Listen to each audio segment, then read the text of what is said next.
তো আলহামদুলিল্লাহ দেখেন কবুতরগুলো কিন্তু সবগুলোকে খাইতে দিলাম মাশাআল্লাহ। তো আপনারাও এভাবে অবশ্যই কিরমির কোর্সটা করাবেন, তাতে করে আপনাদের ভালো হবে। কবুতর যদি বমি করা থাকে তাহলে বমি করবে, আর যদি না করে তাহলে আলহামদুলিল্লাহ। তারপর আমি এভাবেই সাধারণত কিরমির কোর্স করাই। কবুতরকে কিরমির কোর্স করানোর হচ্ছে আপনার আগের দিন আমি দুপুরের মধ্যে পানি সব ক্লোজ করে নিই, আর সকালবেলা ওদেরকে পানি দিই, যাতে করে সম্পূর্ণ পানিটা ওরা ভালোভাবে খায়। তো যদি সম্পূর্ণ পানিটা ভালোভাবে খায় সেক্ষেত্রে দেখবেন তো কৃমি কীভাবে বের হয়। আর সেদিন হচ্ছে আমি ওদেরকে সকাল থেকে হচ্ছে আপনার বিকাল পর্যন্ত দুপুর পর্যন্ত কিছুই খাইতে দিব না। দুপুরের পরে 2টা বাজলে আমি ওদেরকে খাইতে দিব, তার সাথে হচ্ছে পানি দিব।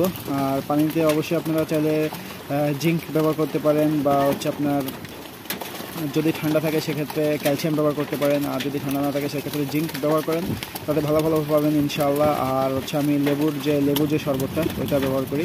তো ভিডিওটি ভালো লাগলে অবশ্যই লাইক করবেন, শেয়ার করবেন। সবাই ভালো থাকবেন, সুস্থ থাকবেন। আল্লাহ হাফেজ।